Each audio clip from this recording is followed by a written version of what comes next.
My name is Joseph Karuga. Married to this lovely lady here, Immaculate Karuga. And in my mid-30s, as far as age is concerned. I'm a proud husband and father of 2 boys. The boys are, one is just over 3 years and the other one is right now just hit a year in February. I'm a realtor by profession, so I do property sales and lettings and management as well. I've been doing that for the last about 10 years, and that's pretty much about me. I'm Immaculate Karuga. I am a very happy wife to Karuga. I am a mom of 2 boys, like he said, Jaden and Jermaine. I am a therapist by profession. But right now I'm a PA to a local public figure. Yeah, that's basically me. Our story started back in 2016. That's when we actually met. So it's not been a very long journey, but it's been a very interesting one. So it's been 2016 to now, 5 years, at least 5 years, yeah. Yeah.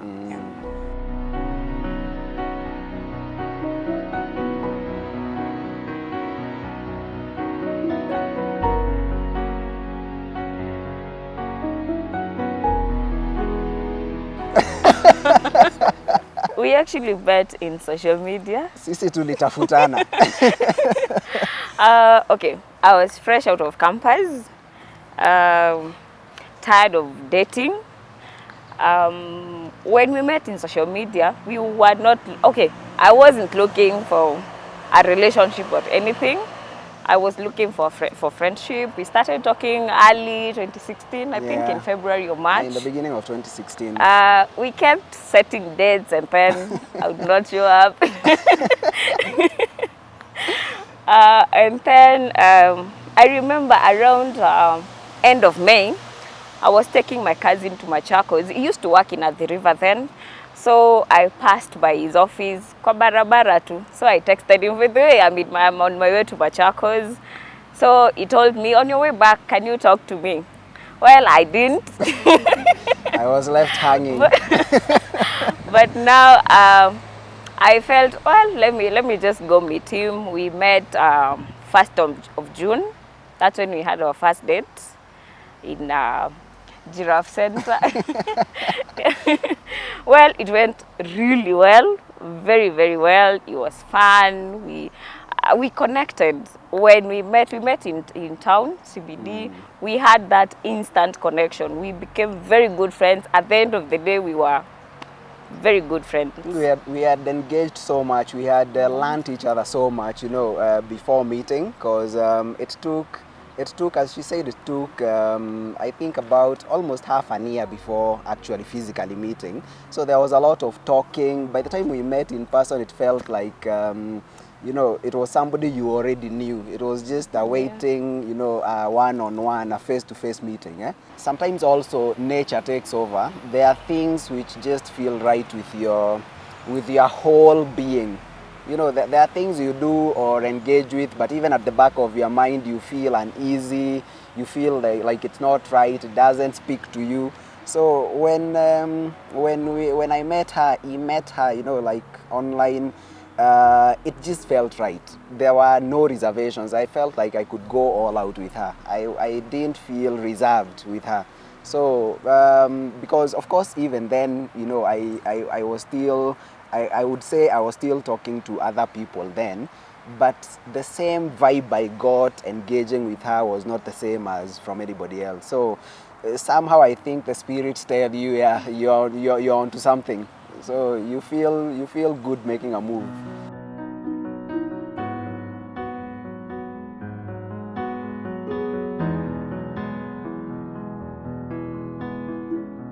The 2 key ingredients to a happy relationship or a happy marriage is the 2 people involved. What matters most is the man and woman.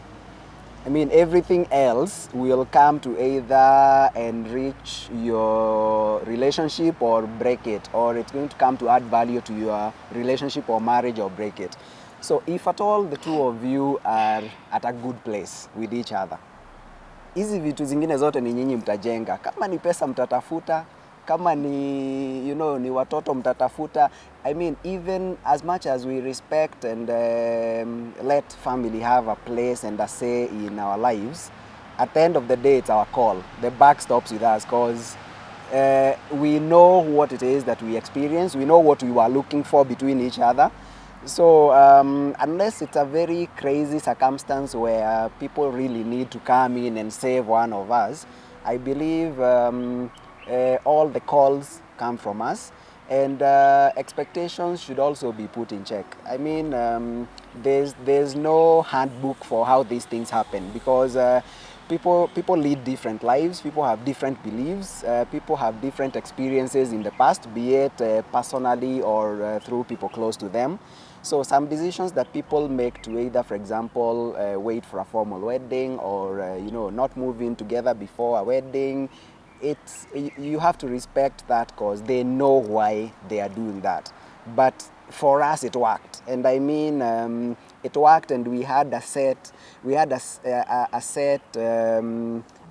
guide of how we were going to achieve anything else that we skipped. Because there's what is expected in terms of, you know, getting together and settling down. For example, as you mentioned, probably meet, go to the parents, get consent, then probably wed, and then now moving together, look for kids, you know.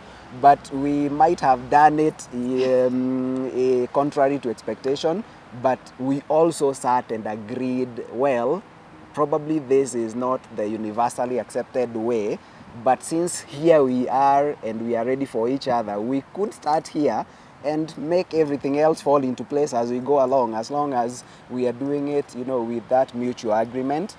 And most importantly, we had the blessings of the people that we love. She had blessings from, it's not like we actually did any of that before we talked to them. So most importantly, we were okay with each other, and people who mattered to us were okay with what we were getting into. So everything else, I think, it's a skeleton where we're gonna feed in meat pole pole until everything is in place.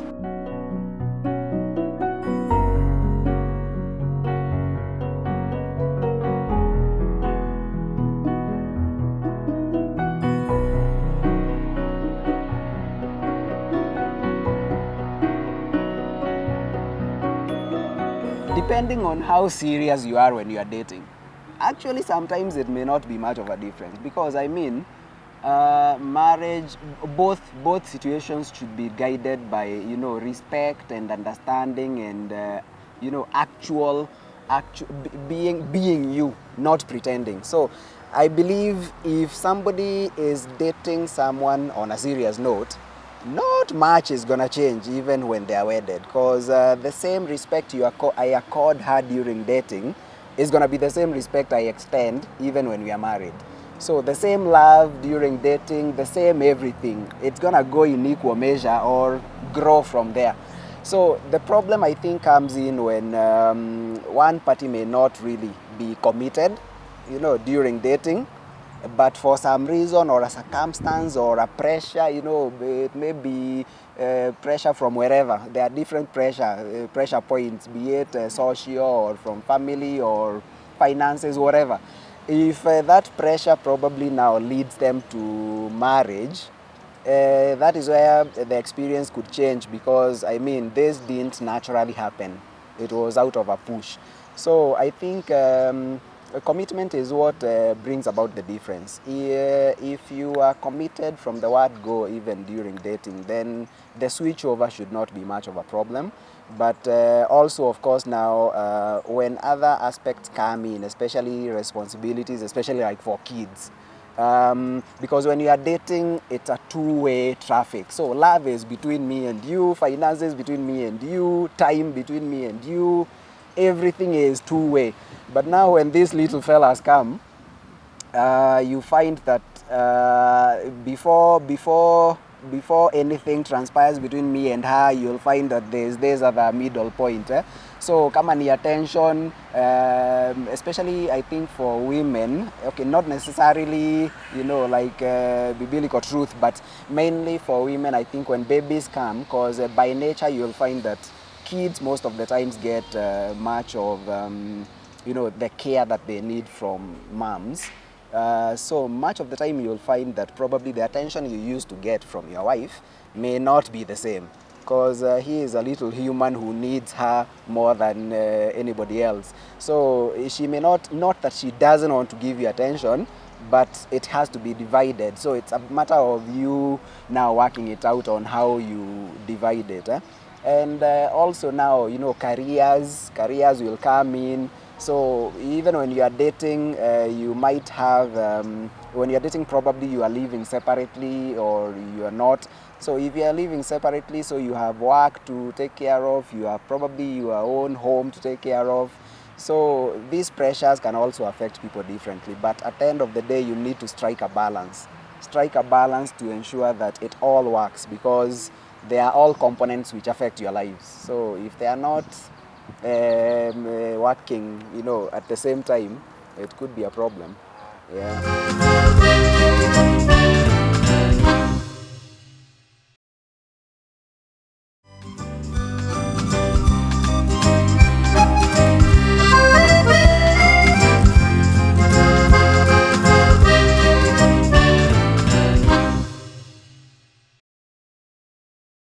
So I feel like when people start dating, there are things, if there are things they tend to ignore, like you know, there are serious decisions that you need to make before getting into marriage. For example, for us, one of the biggest decisions we had to make, na tujue we are at the same level, was about kids. We had to sit down and talk and know this is the number of kids we want. We don't care the gender. We know that this is what we want. We also had to have we had to have these serious talks that affect marriage in a big way, because if there are things, if we didn't agree, if for example we didn't agree on during dating, this couldn't work. If for example I wanted like 10 kids, he wanted 1, chances are we cannot come to an agreement. I think when you're dating someone and you see it's going somewhere, have serious talks. Not just go out, have coffee, eat, go to, I don't know where, Masai Mara, do wapi, and you do not have a foundation for marriage. You talk about the things that actually break marriages. Have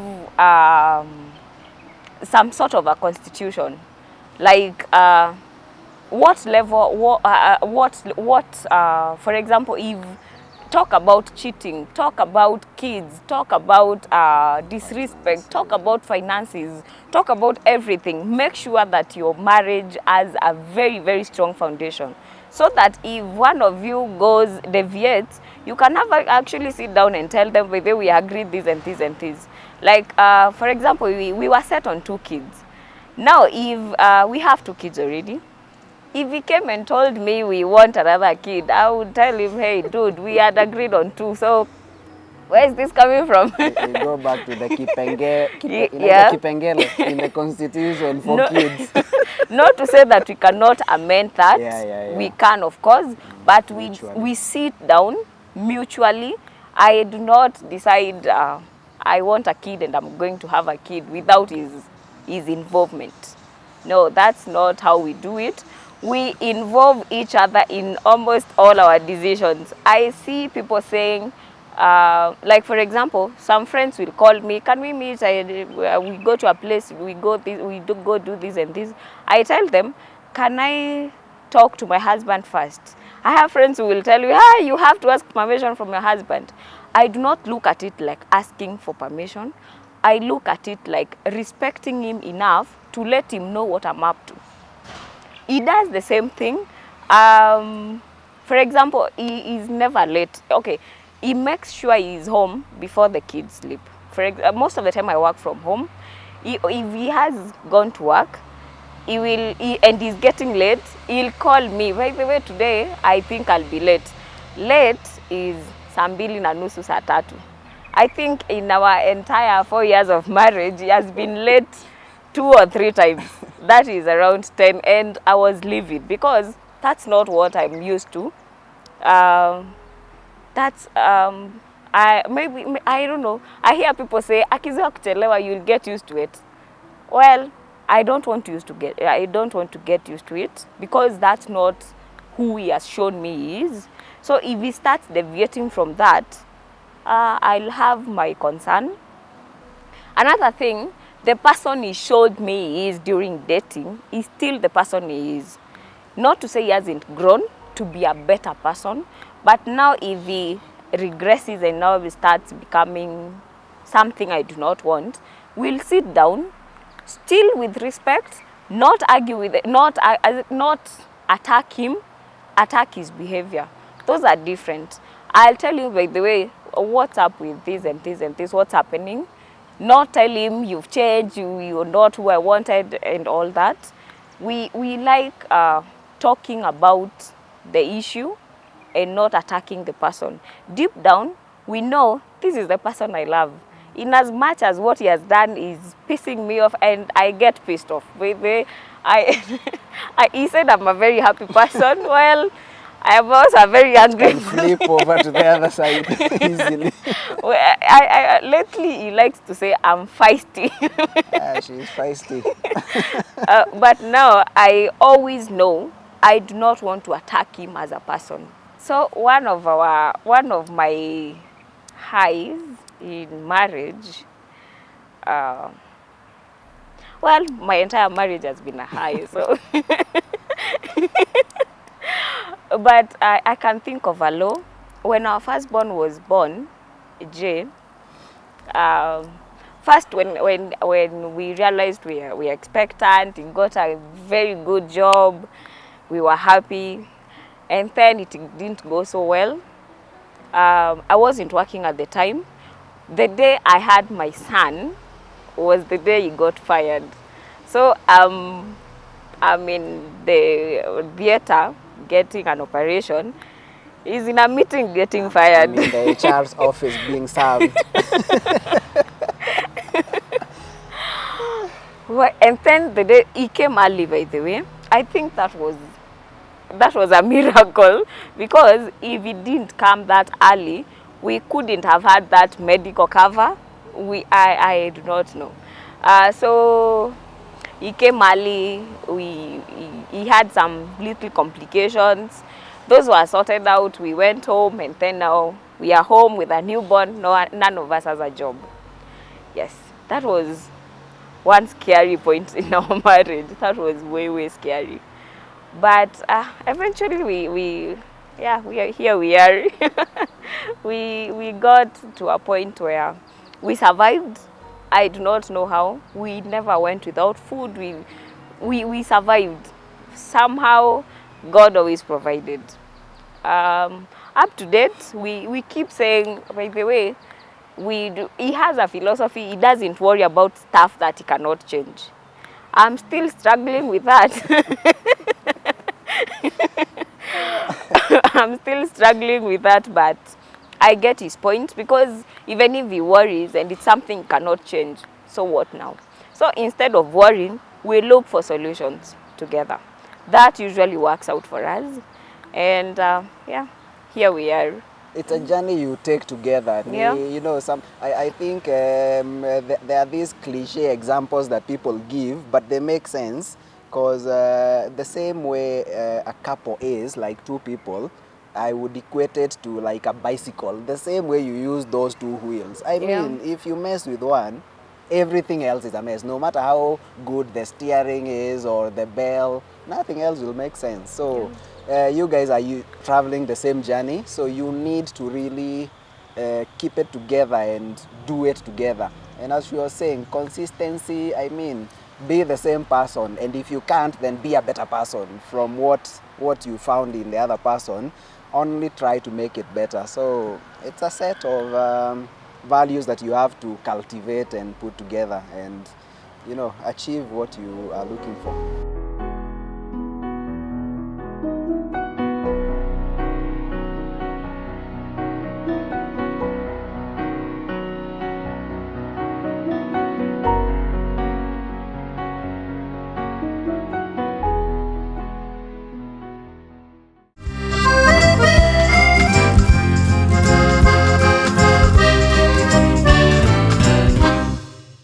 Kwanza nitasema kalamu ni ile ya KCSE, quality ya juu. So, I keep it really short. I would want you to know that you are what I was looking for. Every other time I was going to the bush to hunt, and I mean not a bush of gazelles, a bush of women. You are what I was looking for. You meet what I needed as a man. You check all the boxes, and that's why I'm here. And I'm so happy that God brought you my way, and I believe you are heaven sent, because we live for Him, and being this happy with you, I can only attribute it to Him. And I'm happy with what we have. I'm happy with where we are heading. Thank you for loving me authentically. Thank you for being there for me. Thank you for helping me be who I am. Thank you for giving me those two awesome boys at home. And thank you for being a good wife. And I can give you my word. I reciprocate that, and I plan to be the best man that you would ever need. For a reason, I'm out of words. That's rare. So very rare. So the last 1 year majorly has shown me how much of the right decision I made. I do not think I would have survived last year without you. I do not want to do life without you. I am so happy I chose you. I am so happy you're the one, and I am beyond convinced that it is you I want to do life with forever and ever. If I was to choose, of course I would choose you. You are the best husband in the world. Thank you.